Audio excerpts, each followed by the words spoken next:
చాలా రోజుల తర్వాత ఆగ్నేయ ఆసియా నుంచి గాలులు మేఘాలు తెలుగు రాష్ట్రాల వైపు దూసుకొస్తున్నాయి. ఈ పరిస్థితుల వల్ల వర్షాలు పడే అవకాశం మెరుగయ్యాయి. ఆంధ్రప్రదేశ్ తెలంగాణలో వాతావరణం ఎలా ఉంటుందో తెలుసుకుందాం. బంగాళాఖాతంలో ఒక ఆవరణం ఏర్పడింది. అది బలపడుతూ ఉంది. భారత వాతావరణ శాఖ ప్రకారం ఏపీ తెలంగాణకు 4 రోజుల పాటు వర్షాలు పడే అవకాశం ఉంది.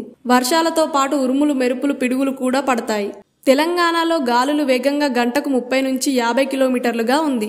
ఏపీలోని కోస్తాంధ్ర యానం రాయలసీమలో బుధవారం గురువారం చలిగాలులు వేగంగా గంటకు 50 నుంచి 60 కిలోమీటర్లుగా ఉంది. కర్ణాటక తమిళనాడుకి అతి భారీ వర్షం పడే అవకాశం ఉంది. ఏపీ తెలంగాణలో అతి భారీ వర్షాలు కురుస్తాయని వాతావరణ శాఖ చెప్పింది. భారీ వర్షాలు మాత్రం ఆంధ్రప్రదేశ్లోని కోస్తాంధ్ర యానంలో 11, 12 తేదీల్లో అక్కడక్కడ కురుస్తాయని ఐఎండీ చెప్పింది. అందువల్ల ఆయా ప్రాంతాల్లోని ప్రజలు వర్షాలను దృష్టి పెట్టుకుని ప్లాన్ చేసుకోవాలి. బుధవారం తెలంగాణలో వాతావరణం గమనిస్తే రోజంతా తేలికపాటి నుంచి మోస్తరు వర్షాలు కురిసే అవకాశం ఉన్నాయి.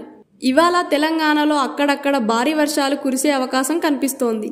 హైదరాబాద్లో రోజంతా తేలికపాటి వర్షాలు కురిసే అవకాశాలు కనిపిస్తున్నాయి.